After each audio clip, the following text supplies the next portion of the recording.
Hey guys, welcome back to the Thekitbashersyt. This is Ryan. Right here I'm working with a AHM, Assorted Hobby Manufacturing. Now, let's be honest. This locomotive, when you see it, the detail on it is absolutely insane. It is super nice, and I could see why my dad wanted me to do what I'm about to do. So, let's get into that.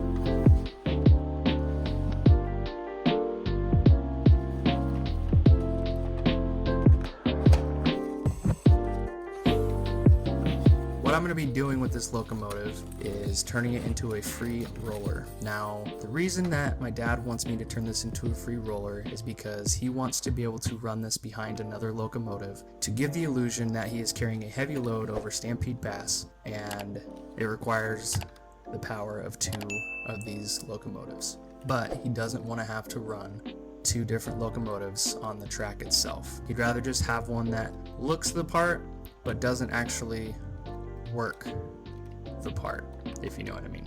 That was a cheesy joke, but we'll move on. So right here I'm working on just pulling the body off. It's pretty easy. It's just 4 little clips that you got to move out of the way, and then it pops up and off. Now this locomotive has a lot of weight to it, which makes it a very nice rolling car or locomotive. So getting to the drive line is pretty easy with that front weight. You just got to lift it up and off. It's not secured really in any fancy way, but you do need to get these wires out of the way, otherwise you can't pull it off.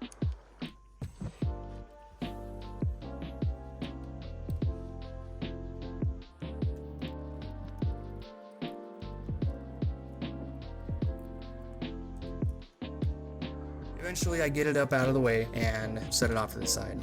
Now the reason I didn't cut any of the wires is because my dad still wants power to run to that light, so I kept all the wires intact. Now this driveline is pretty easy to remove, especially considering we weren't going to ever turn this back into a working locomotive. So I went ahead and I just snipped it, and then with some small pliers just pulled out the 2 pieces of the driveline.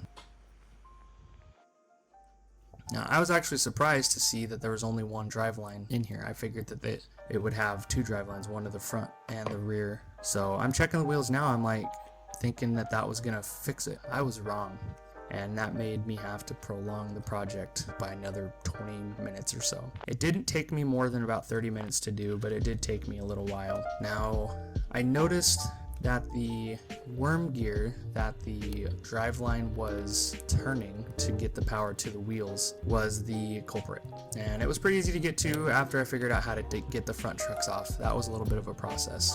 So I was just picking around, trying to figure out how they had this on there. There's a couple retaining clips that you couldn't remove, so you had to kind of finagle your way through it to try to get it off. And eventually I get it, but it did take me substantially longer than I anticipated.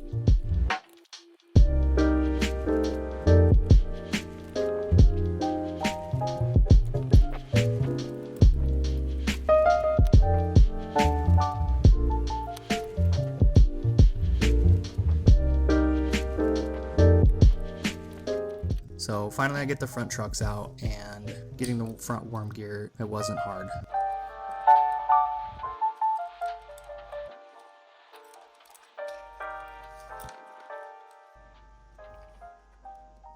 So I use my pick again, and I crack open the gearbox and pull out that worm gear.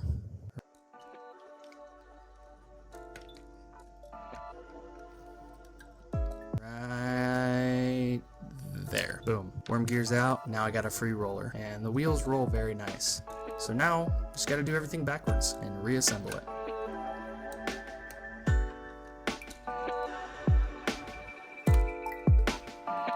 Just keep in mind, if you're doing something like this and it has that front weight, when you're getting ready to put that body back on, you got to make sure those wires are secured and in their proper channel. Otherwise the shell won't fit properly.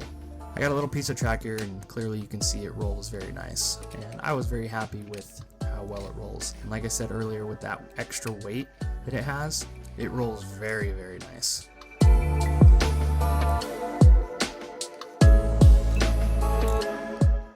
So here I obviously was like, I'll just put the shell back on, and I noticed that the wires were not in their correct spots. So I finagled with them for a little while until I finally got it, and I was able to snap the body back into place.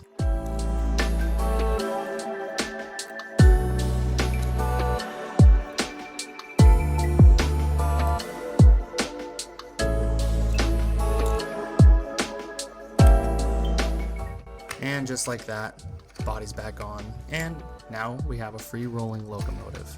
And when I say this thing rolls really nice, it rolls really nice. So we removed a total of 4 parts. It wasn't that hard, pretty easy to do. Putting that front coupler back on.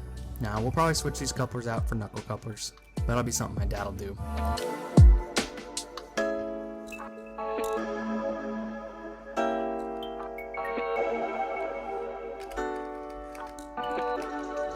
So here I'm just adoring the project in itself because it does roll just so nice. So in the future, when this gets given back to my dad, he will get this on the layout and he will showcase it and he will show it in action. This was a pretty easy project. If this is something you guys are wanting to do for your layout, go find yourself a locomotive. So my dad will probably end up painting this as Santa Fe, and that'll be something that he will do in another video. So if you guys are definitely interested in that, definitely hit that like and subscribe button, and don't forget to leave us a comment. We would love to hear your guys' feedback. Thanks for watching. Happy railroading.